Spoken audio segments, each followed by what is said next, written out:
A world where a single strategy could redefine the art of war and leadership forever. That's the world Napoleon Bonaparte created with his genius. In today's video, we're delving deep into the pivotal success that catapulted Napoleon from a promising military leader to a legendary figure. We'll uncover the milestones of his career that continue to fascinate historians and strategists alike. Stay until the end because we're unlocking the secrets of his enduring influence on modern leadership and strategy. Discover how Napoleon's legacy shapes today's world and why his strategic mind remains unmatched. Stay with us as we reveal the genius behind the legend.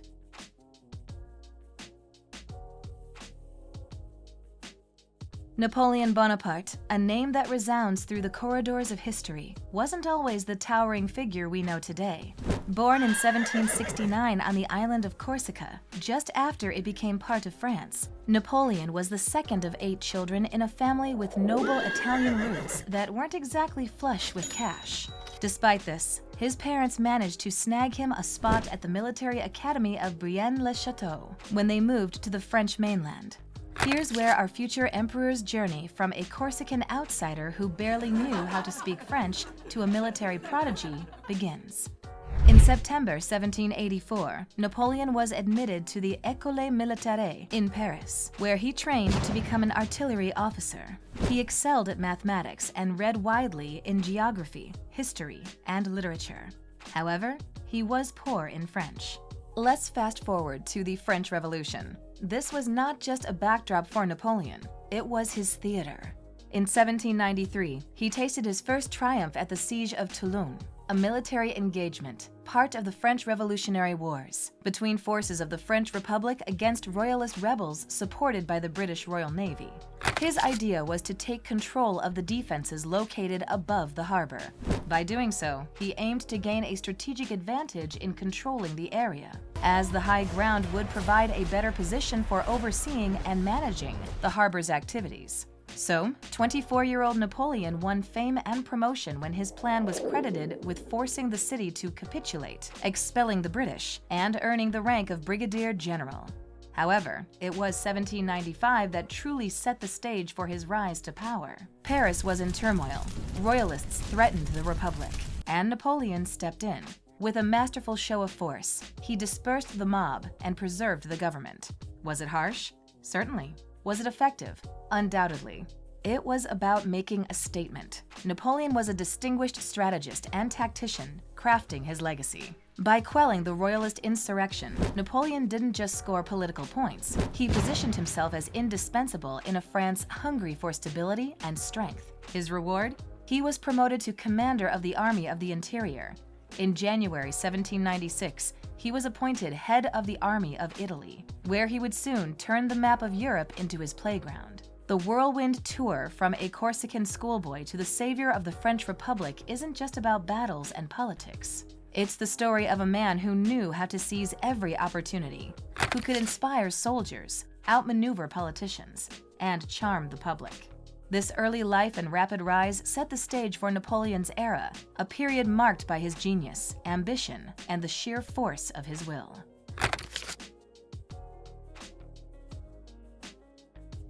Imagine a young general taking command of the French army in Italy. His troops are underfed, unpaid, and demoralized. The odds? Not in their favor. But Napoleon, with a fire in his belly, turns the situation on its head. Through a series of rapid, audacious maneuvers, he defeats the Austrians again and again. He doesn't just fight battles, he orchestrates them, turning the Italian peninsula into a chessboard where he's always 3 moves ahead. This campaign was a masterclass in leadership, with Napoleon infusing his troops with a sense of purpose and direction. His use of speed, surprise, and intellect over brute force marked him as a military prodigy.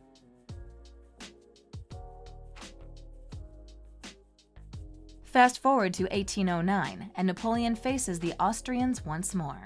The Battle of Wagram is a spectacle of military might and strategic depth.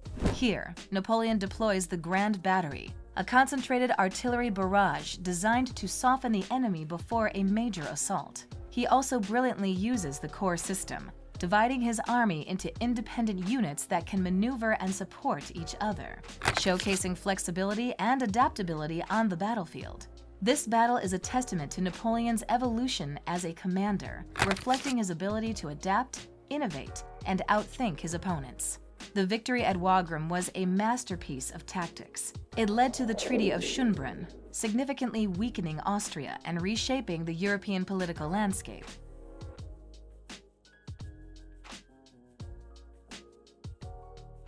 Now let's pivot from the battlefield to the realm of governance. Napoleon's genius wasn't confined to military conquests. It extended into legal reform with the creation of the Napoleonic Code. Imagine taking a continent's fragmented, complex legal systems and distilling them into a unified, logical, and accessible code. That's exactly what Napoleon did. This was about principles: equality before the law, the sanctity of property, and the secular basis of the state. The Napoleonic Code was a revolutionary shift in legal thinking, influencing legal systems around the world. It's a testament to Napoleon's ability to conquer territories and shape societies.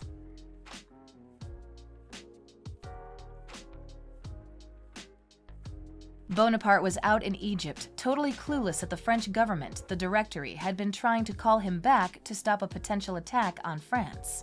Unfortunately, he never got the memo. When he finally showed up in Paris in October 1799, France was actually doing better, thanks to some wins.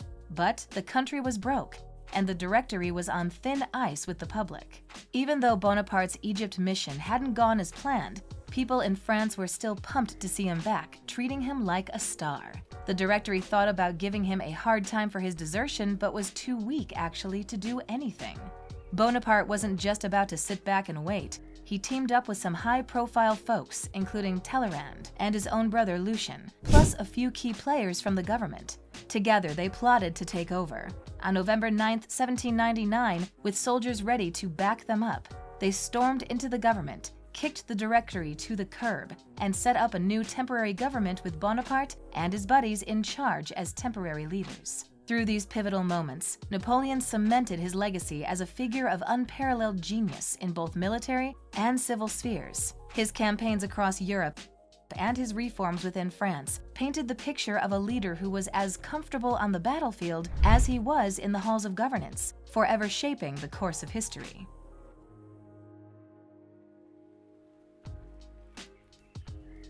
Tsar Alexander spotted Napoleon's moves, forming alliances with Austria and Sweden and annexing territories as direct threats to Russia.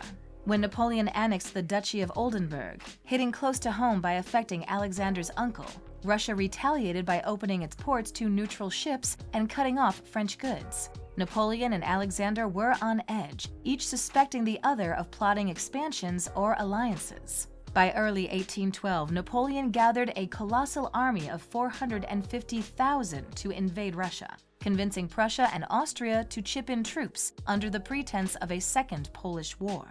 Despite the diverse makeup of his army, with only a third speaking French, Napoleon pushed into Russian Lithuania in June.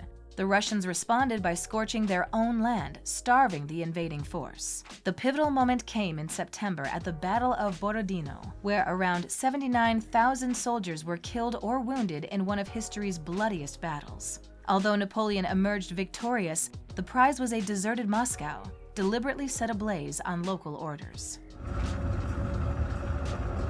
Alexander, refusing peace talks from St. Petersburg, left Napoleon no choice but to withdraw after a fruitless 6-week occupation. Napoleon's retreat turned disastrous. Attacks and the harsh winter whittled his forces down dramatically by the time they reached Smolensk, with about 60,000 lost in just 3 weeks. Facing the collapse of his army and hearing of a near coup in Paris, Napoleon hurried back from Vilnius, abandoning his troops.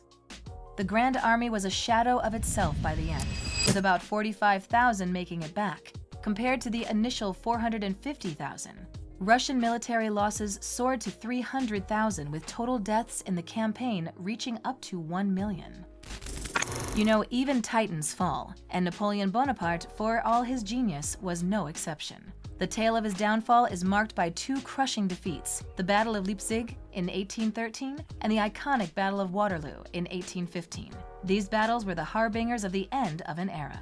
Yet, the story doesn't end with his defeat. Napoleon's impact stretches far beyond his lifetime. His military strategies revolutionized warfare, introducing innovations that are studied and admired to this day. His emphasis on speed, mobility, and the use of massed artillery set new standards in military tactics. Beyond the battlefield, Napoleon's administrative reforms and the establishment of the Napoleonic Code brought lasting changes to legal systems worldwide. This code emphasized principles that have shaped modern legal frameworks across Europe and beyond. Napoleon's story is a complex tapestry of triumph, tragedy, ascension, and fall. Yet, his legacy endures through his strategies, reforms, and the Napoleonic Code, influencing the spheres of military tactics, governance, and law.